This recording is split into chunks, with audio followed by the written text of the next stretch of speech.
Ассалаумағалейкум, қадірлі ағайын, өздеріңізбен бүгінгідін рухани танымдық бағдарламасындамыз. Бүгінгі студиямыздың қонағы Нұр-Мүбарак университетінің жанындағы Абу Ханифа зерттеу ғылыми орталығының директоры. Осы Қара Шаңырақ университетті 17 жылға дейінгі уақытта басқарып, діни кадрлардың шығуына өзіндік себеп болған ұлы ұстазымыз Шәмшаттин Тұрсынұлы студиямызға келіп отыр. Ұстаз, студиямызға қош келдіңіз. Бүгінгі өзіңізбен өрбітетін тақырыбымыз мына тәуелсіздікке 30 жыл толып отыр. Осы 30 жыл ішіндегі діни белестер мен жетістіктер, алғашқы тәуелсіздік алғаннан кейінгі Қазақстанда 2000 жылдарда діни ахуал күрделі болды. Жат ағымдар ене бастады. Осы кездерде осы Қара Шаңырақ Нұр-Мүбарак университетін алғашқы ашылуына тікелей себеп болып, өзіңіз басқарып, қанша кадрларды даярлап, еліміздің түпкір-түпкіріне, өңірлерге жіберіп отырдыңыздар. Негізгі осы алғашқы тәуелсіздіктен бастау алған діни ахуал, діни жағдай, өзіңіздің сарапшы ретінде, ұстаз ретінде осы мәселені кең тарқатып айтып өтсеңіз. Бисмиллахир-рахманир-рахим. Сіздің сұрағыңызға айтсақ, енді бұл тәуелсіздік 30 жыл аз болғанменен бұл үлкен бір өрлеу кез деп айтамыз. Енді кеңестер одағы кезінде бізге дінімге қысым болды. Біздің діни сенімімізді еркін ұстауға мүмкіндік берілмеді. Енді тәуелсіздік кезінде алғашқы қабылданған заңдардың бірі 1992 жылы қабылданған осы діни сенім еркіндігіне байланысты заң болды. Міне тәуелсіздікпен бірге біз енді көптеген жақсылықтардың қатарында осы дінімізге жасалған мүмкіндіктер, осы бір үлкен серпілістер алып келді. Осы кезден бастап міне біздің мешіттеріміз көбейді, біздің діни оқу орындарымыз алғашқы ашыла бастады. Сонымен қатар шетелге діни білім алуға жіберілуге мүмкіндік берілді. Тек қана ислам діні емес, басқа діндерге де еркіндік берілді. Осы кезде, тәуелсіздіктің кезінде біз әлі дайын емес едік. Осы келіп жатқан халықтың сұранысын қамтамасыз етуге. Себебі біздің елімізде жоғары оқу орындары болсын, орта діни білім беретін, жалпы сауатты имамдар, кадрлардың өзі жетіспеді. Енді сіздерге белгілі 1990 жылы Қазақстан мұсылмандар діни басқармасы тәуелсіздіктің алдында жеке бөлініп шықты. Міне осы кезден бастап біздің Өзбекстанда оқып жатқан қазақ студенттері дін саласында, оның ішінде кеңестер одағы кезінде тек қана Өзбекстанда ғана дайындалды ғой. Бүкіл дін кадрлары. Міне солардың бәрі елімізге қайтып келді. Міне осындай кезде аяқ астына міне Меркеде медресе ашылды, ислам институты құрылды. Алғашқы жылдары. Міне осы институтты мен 2000 жыл қабылдап алдым. Мен осы 2001 жылы осы университетке ректор болып тағайындалғанда, оның жаңағы әлеуетін көрген кезде қазіргі жағдаймен салыстыруға келмейтін еді. 2 бөлмеде мына есікке қағылған тақта ғана болатын студенттер Мамыр шағын ауданында 1-2 берілген пәтерде тұрып жататын барлық студенттердің саны 50-ге ғана жететін. Сол кезде 2-ақ курс оқитын. 2 курстан кейін олардың бәрі практикаға жіберілетін. Міне сол кездің қажеттілігіне сәйкес имамдар жетпей жатты. Міне осы 2 жыл бітірген жастарды имам қылып тағайындап жіберіп жатты. Олардың бәрі осы сол кездің қажеттілігі. Ал енді біздің жастарымыз бұл білімдерге қанағаттанбады, сыртқа кетті. 2001 жылдан бастап мен Египетке қызмет сапарымен бара бастадым. Сонда көптеген қазақтың жастарын көрдім. оқып жатқан. Олар 10 жылдап оқып жатыр екен. Әлі диплом алып, елге оралып келіп жатқандар бірен саран болды. Соныменен енді тәуелсіздік бізге көптеген жақсылықтар алып келді. Тәуелсіздікпен бірге біздің ең басты жетістігіміз осы дінімізге берілген еркіндіктің арқасында Қазақстан мұсылмандар діни басқармасы қалыптасты.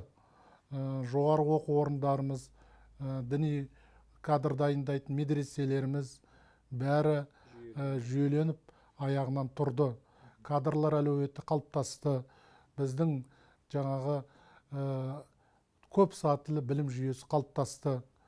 Қазақстанда дін, кадр проблемалары толық шешілді деп айтамыз. Бірақ енді 2000 жылдары біз бұларды әлі қанағаттандыруға дайын емес едік. Тіпті сол жаңағы айтылған 2 жылдық университеттің аты бар, университеттің заты атына заты сай емес, оқу орнында сабақ беретін мұғалімдердің өзі жетпейтін еді. Тапшы. Олардың өздері дипломы жоқ.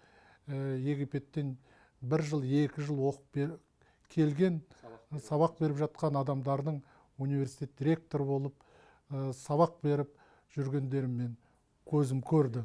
Сондықтан 2000 жылдан бастап біздің елімізде діннің өзінде бір сапалық өзгерістердің қажеттілігі көрінді. Сол кезден бастап біздің жаңағы Қазақстан мұсылмандар діни басқармасының басшысы ауысты. Жаңа келген мүфтидің өзінің алдына қойған программалары бар, оның бірі жаңа кадр дайындау болды. Елімізге діни білім беретін оқу орнын ашуға әлі де біздің өзіміздің мүмкіндігіміз жетпегендіктен біз осы Египетпен бірігіп осындай жоғары оқу орнын аштық. Бұл оқу орны 2001 жылы ашылғанменен өзінің потенциалын ұзақ уақыт пайдалана алмады. Оның себебі бізде көптеген қиындықтар болды. Заңдық тұрғыдан. Әлі діннің мәселелері әлі заңдық тұрғыдан шешілмеген еді. Мәселен, тетіктері, жоғары оқу орындарын білім беру, орта кәсіби оқу орындарының лицензиялау, аккредитациялау, диплом беру мәселелері біз көп кедергілерге кездестік. Міне осылардың бәрі шешілді ең алдыменен. Діни оқу орындары мемлекет талабына сәйкес лицензиялау, оларға мемлекеттік тапсырыстар беру, сонымен қатар дипломдар беру, сонымен қатар тек қана бакалавр деңгейі ғана емес, магистратура, докторантура ашуға қол жеткізілдік.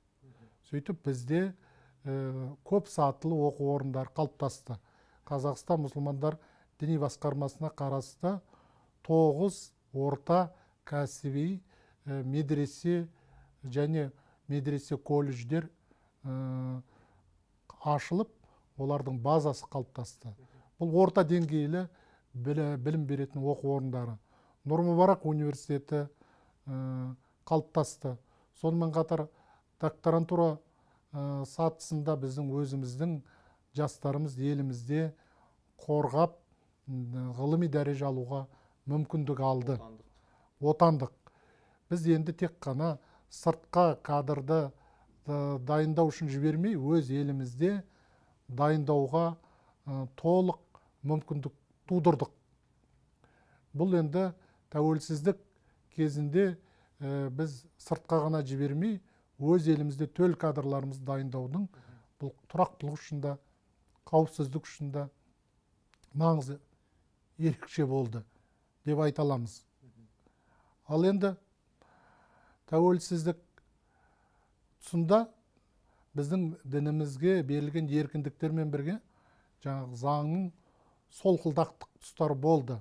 Әлбетте, ұстаз, осы тұста миссионерлік қызмет дейміз. Жаңа өзіңіз айтып отқандай тек ислам атын жамылған діни ағымдар емес, өзге де миссионерлер елімізге ене бастады, кіре бастады. Енді осы тұстағы жаңағы заңның еркіндігін пайдаланып, өздерінің өзгеше көзқарастарын халықтың санасын улау мақсатында келген жат ағымдар мен миссионерлер жайлы қысқаша тоқталып өтсеңіз. Қандай зардаптары болды 2000-2005 жылдары елімізге жаппай кіре бастады ғой. Енді 70 жылдық бәлкім атеистік, дінсіздік қоғамнан өткен халық бұларға қарсы тұратындай иммунитет қалыптаспады ма? Енді сіз жаңа айтып отырсыз, 50 ғана кадр оқыды. Ол 50 кадрға да сабақ беретін толық дипломы бар ұстаз да тапшы еді деп, мысалы. Ол да ар жақтан оқып келген, білетін нәрсесін үйретіп, біз енді сол жағдайға байланысты жылдам тез арада кадр даярлап шығаруымыз керек болды дедіңіз, мысалы. Осы тұстағы жалпы еліміздегі жат ағымдардың қоғамға тигізген кері әсері тұрғысында сөз өрбітсеңіз. Енді тәуелсіздік кезінде бізде кейбір заңдар әлемдік қауымдастықтың әлемдік жағдайды ескеріп отырып қабылданды ғой. Сондай қабылданған алғашқы кездегі заңның солқылдақ тұстарын жаңа айттым, басқа ағымдар өте сәтті пайдаланды деп айта аламыз. Міне біздің елімізге көптеген ағымдар келіп тіркелді. Оны өзіміз 90-шы жылдары куә болдық. Үйді аралау, біздің жаңағы қойын қоншымызға өзі кітаптарын тығу, өзіміздің қара көздерімізді өз діндеріне тартып, діннің насихатшысына айналдыру. Міне 90-шы жылдары бастаса, 2000-ші жылдары бұл мен дін саласына келген кезде әбден бұл проблема ушықты. Әсіресе баспасөзде осы проблемаларды көтеріп жататын журналистер еді. Көтеріп жатты. Біздің Алматы қаласының өзінде түрлі жаңағы йога куәгерлері, Кришна сияқты толып жатқан ағымдар кәдімгі ұялап, оларға біздің көптеген қара көздеріміз тартылып кетті. Оларды заң тетіктері арқылы тоқтату қиынға соқты. Олардың өзі түрлі халықаралық ұйымдар, түрлі шетелдік жаңағы мемлекеттер арқылы біздің үкіметімізге қысым жасап отыр. Соныменен осы жаңағы түрлі келген миссионерлерге шектеудің заң жүзінде тосқауыл қойылуының қажеттілігі қоғамда көтерілді. Бірақ бұл созылып келіп, тек қана ол 2010 жылдардан кейін ғана шешімін тапты. Осы кезден бастап бізде жаңа заң қабылданды. Соған сәйкес олардың тіркелу және жұмыстарына белгілі қатаң талаптар қойыла бастады. Міне содан бастап олардың жұмысын белгілі деңгейде әлсіретуге мемлекетіміз қол жеткізді. Бірақ осы аралықтың өзінде аз уақыт емес қой, 2011-дегі діни қызмет, діни бірлестіктер заңы қабылданға дейінгі уақытта қанша халық зардап шекті ғой енді осы аралықта. Өзіңіз айтқандай 92-ші жылғы, одан кейінгі кезеңдерде 2000-дерде белең ала бастады. Кейін түрлі ислам атын жамылған жат ағымдардың бірнеше еліміздің өңірінде жарылыстарда орын алды ғой. Және де заңдық тұрғыда тежегенмен де бұлармен жүйелі жұмыс жүргізетін қазіргі кезде мысалы оңалту орталықтары дейміз, теолог мамандар дейміз, дін істері басқармалары, оған қарасты орталықтар дейміз. Енді бұндай жұмыстар, тіпті оларға қарсы тұра алатын ғалым отандық ұстаздарымыз да сол кездерде тапшы болды ғой. Әлде сол кездің өзінде олармен жұмыс жүргізген белгілі бір топтар болды ма? Мысалы қазіргі ақпараттық түсіндіру топтары секілді, сол 2000-ші жылдарда. Әлде бұлар тек заңдық тұрғыда тіркеліп, өз білгендерін істеп, әрекеттерін жалғастырды ма? Осы жағдай қалай болды ұстаз?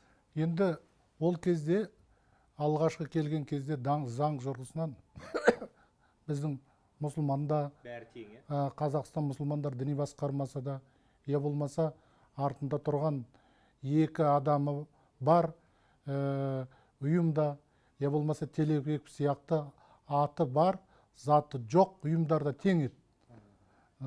Сондықтан бұлардың бәрі біздің елімізде тайраңдап жүрді.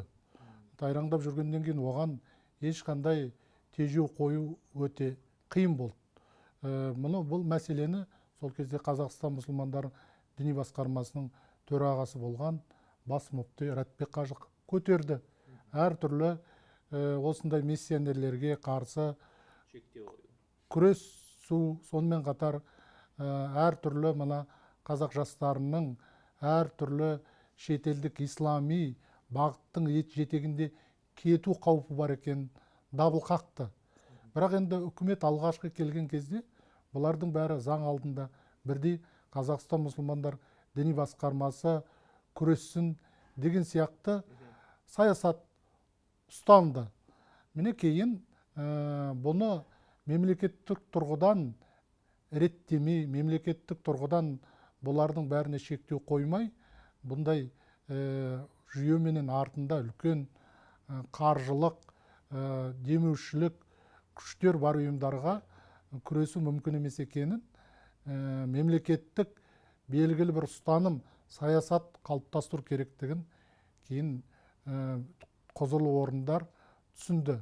Міне содан бастап мемлекет те бұл іске араласа бастады.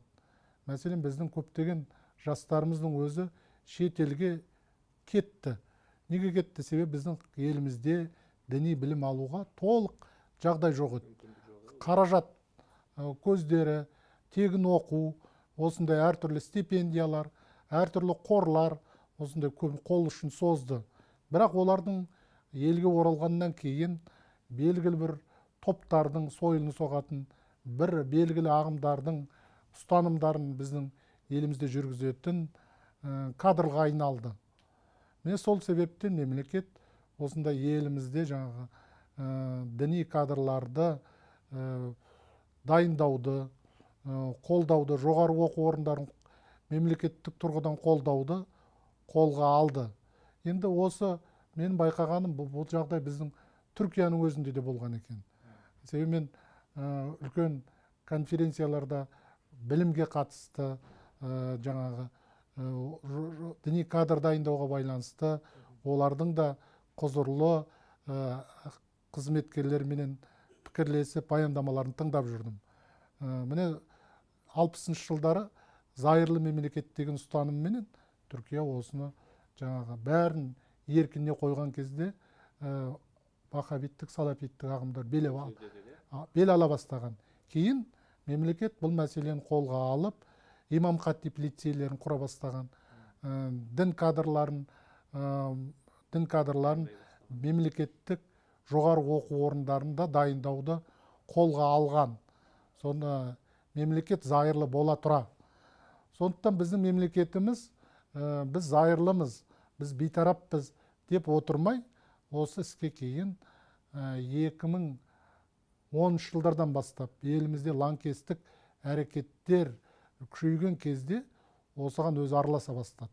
Кадр дайындауға, жоғары оқу орындарының жұмыстарына жаңағы гранттар бөлу, медреселерге гранттар бөлу, түрлі біздің жаңағы діни ұйымдарға қолдау жасау, сонымен қатар әртүрлі терроризмге байланысты шараларының легінде түрлі орталықтар ашылды. Бұл тек қана дін мамандарларының, Қазақстан мұсылмандары діни басқармасының жұмысы деп қалмай, мемлекет пенен діни ұйымдар бірлесіп, үйлесімді жұмысы істеу жолға қойыла бастады. Аға, енді осы тұста жаңағы ата заңымызда дін мен мемлекет ісі бөлек дейміз, діни еркіндік бар дейміз. Енді қоғамдағы өзекті мәселелерге орай құзырлы мекемелердің өзі, жаңа сіз айтып отқан басқармалар, терроризммен күрес орталықтары жұмыс атқарып келе жатыр ғой. Енді осы бұл діни еркіндікке шектеу қою деп ойламайсыз ба осы істер? Енді біздің ата заңымызда мемлекет пен дін бөлек, діни еркіндігіміз бар дейміз. Сөйте тұра қоғамдағы кейбір діни санадағы топтарды реттеу, тежеу мақсатында өзіндік орталықтар мен құзырлы орган мекемелері жұмыс жасайды. Бұл енді жаңа еркіндікке шектеу қояды деп ойламайсыз ба? Әлде қай жағынан түсінсек болады осыны? Енді бізде еркіндік елімізде берілген еркіндікті пайдалану бар ғой. Бірақ енді еркіндіктің атыменен әртүрлі ұйымдар келіп, тіркеліп, жұмыс жасап, ақыры оның нәтижесі елдің тыныштығына, қауіпсіздігіне қауіп төндіре бастаған кезде мемлекет кейбір осындай түрлі ағымдардың алдын алмаса, бұл тұтас халықтың, тұтас мемлекеттің тыныштығын алатыны анық болды. Ол тәжірибе жүзінде біз 2000 жылдары біз Қазақстан сынақ алаңына айналып кеткендей болды. Қазақстан кеңестер одағы кезінде де сынақ алаңы болған. Түрлі ұлттар келіп, біздің елімізде өздері әртүрлі ұлттар достығы лабораториясына айналған ел, тәуелсіздік тұсында осындай бір лабораторияға айналып кетсе десек те болады. Түрлі ұйымдар келіп, осы біздің жастарымызды елтіп алып кетті. Түрлі ағымдар алып кетті. Қазақтың өзі іштей бірнеше топ, бірнеше ағымға бөлініп кетті. Тек дін елді біріктіретін күш емес, керісінше ажырататын топқа айнала бастады. Мемлекеттің өзінің қауіпсіздігіне, зайырлық ұстанымдарына қарсы осы діни ұйымдар талап қоя бастады. Олардың өздеріне күш қорсата бастады. Тіпті қарулы әрекеттерге дейін барды. Сондықтан бұның түпкі нәтижесі неге алып келеді? Осы жағынан келген кезде мемлекет белгілі деңгейде еркіндік бар, бірақ белгілі деңгейде осылардың бәрін бақыламаса, бұл үлкен зарарға әкелетінін біздегі болған оқиғалар өмір тәжірибесі көрсетті. Дұрыс айтасыз. Енді кез келген мәселенің шешімін кезінде бабаларымыз даналықпен реттеп отырған, ал ата бабаларымыздың даналығы ислам дінімен, Құранмен, хадиспен үйлесіп отырды. Ал қазіргі жаһандану кезеңінде діни білім саласы заман талабын қанағаттандырады деп ойлайсыз ба? Енді заман талабы бізде өте жоғары. Қазір ғылым мен технология дамып жатыр, күнде бір жаңалық келіп жатыр. Сонымен қатар түрлі мына адам ойламаған адамзатты апаттар күтіп отыр. Экологиялық апаттар, әр түрлі мына қатерлер бүкіл адамзатты толғандырып отырған. Міне сол жағдайда бізде тек қана діни білім жеткіліксіз. Қазақ жастары әр түрлі салаларда, әр түрлі бағыттарда білім алу керек. Ал енді діни білім ол өз алдына. Діни білім ол бір бағыт. Ал енді біз қоғамымыздағы діни халықтың рухани сұранысын қанағаттандыратын деңгейде ұсынысқа сай біз лайықты бір өзіміздің жаңағы қызметімізді ұсына алуымыз керек. Міне бұл қызметті біз алғашқы кездерде ұсына алмадық. Ал енді қазіргі кезде Аллаға шүкір, жаңа айттым, Қазақстанда бізде діни білімнің қарапайым сауат ашуынан жоғарғы деңгейге жететіне дейінгі сатылар қалыптасты. Жастарымыз діни сауатын түрлі технологиялық тәсілдер арқылы алуға мүмкіндік алды. Біздің жоғары оқу орындарымыз бұрынғы медреселік емес, заманауи талаптарға сәйкес жабдықталған оқу орындарына айналды. Біздің жаңағы діндар қауым заманның технологияларын меңгеріп жатыр.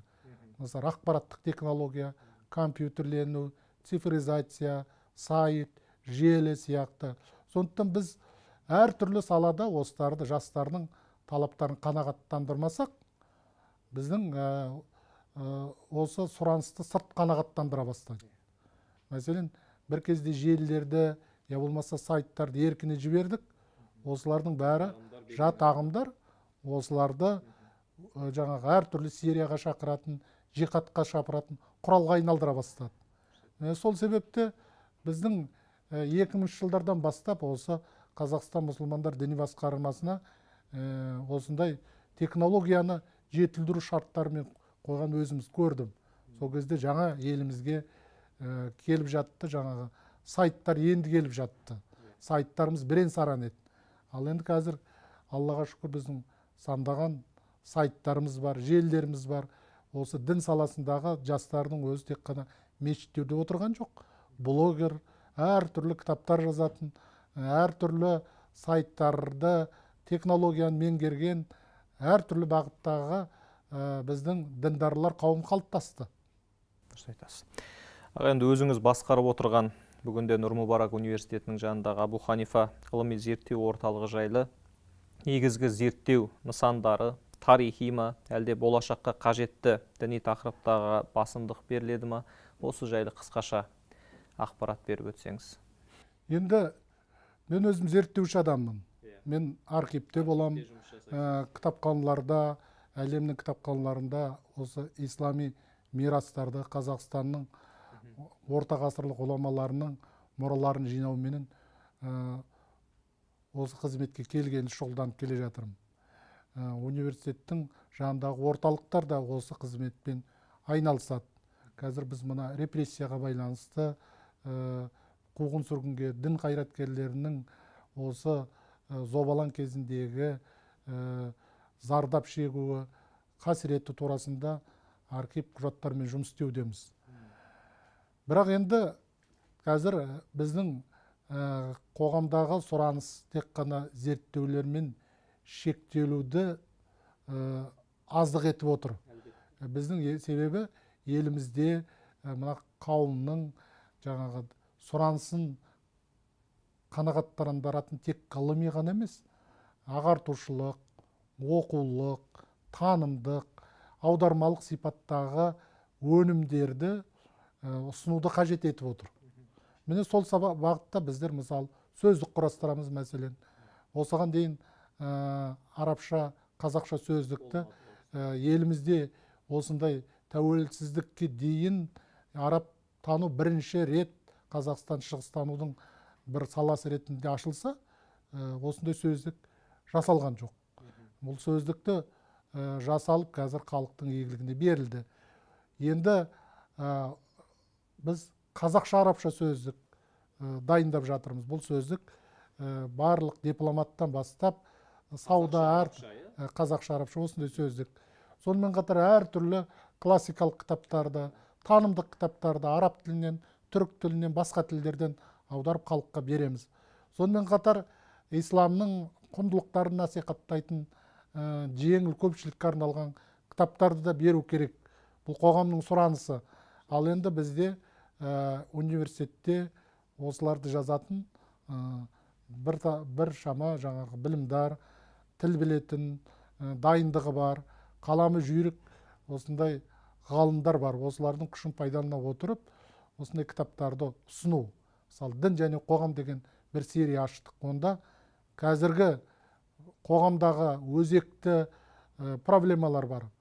Мысалы, суицид, аборт, сол сияқты толып жатқан парақорлық, осындай қоғамды трансплантация қазір, заманауи қазір мәселелерге исламның өз көзқарасын білдіру керек. Ислам ғылымының, дін ғұламаларының пәтуаларын халыққа жеткізу керек. Міне елімізде осы кейбір мәселелерге байланысты дін не дейді деген бізде сұрақтар туып жатады. Мысалы, кеше вакцина мәселесі елімізде өзекті болса, осы вакцинаны ойлап тапқан құзырлы мекемелер, ғалымдардың өзі Қазақстан мұсылмандар діни басқармасының ғұламалардың осыған ұстанымын талап етті. Сол сияқты қазір трансплантация мәселесі біздің елімізде өзекті. Осындай мәселелерге келгенде осымен айналысатын дәрігерлердің өзі ғалымдардың жаңағы пікірлерін сұрап жатады. Міне осындай заманауи мәселелердің өзіне қажетті, керекті кітаптарды біз ұсынуды да мақсат етеміз. Сонымен қатар жаңағы аударма кітаптары, шет елде шығып жатқан исламға байланысты жақсы кітаптар қазақ оқырманына жете бермейді.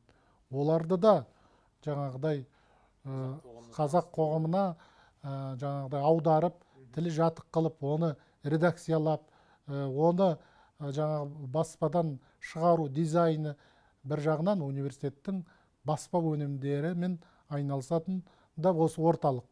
Орталық болғаннан кейін, осы баспа болғаннан кейін осындай редакциялау, типографияға дайындау, дизайн, таралым, осындай мәселелермен де біз шұғылданамыз. Орталықтың жұмысы ғылыми болғанменен аудармашылық түрлі бағыттарды көтеруге тура келеді. Рахмет аға, атқарып атқан жұмыстарыңызға Алла жеңілдігін берсін. Өзіңізге, отбасыңызға амандық тілейміз. Әрқашан ғылым жолында жетістіктерге жете беріңіз. Енді мына соңғы сұхбатымыздың соңында көрермендерімізге тәуелсіздігіміздің 30 жылдығы бір қысқа да нұсқа өзіңіздің тілегіңізбен тамамдасақ. Енді тәуелсіздіктің өзін жеңіл келген сияқты көрінеді. Қазір 30 жыл өтіп кеткеннен кейін жаңа ұрпақ келді, бұлар тәуелсіздіктің қадірін сезіне бермейді. Біз тәуелсіздікті аңсаған ұрпақпыз, шет жағасын көрдік.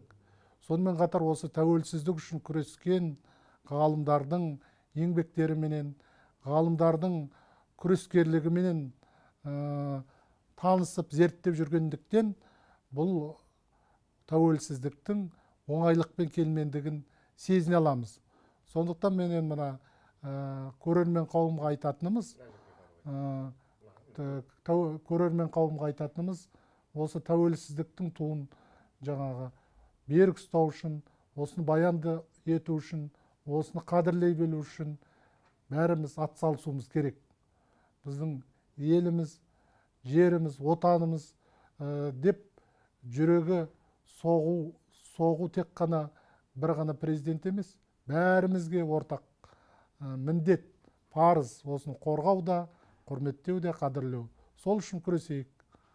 Оның тәуелсіздіктің игілігі бәрімізге ортақ болсын.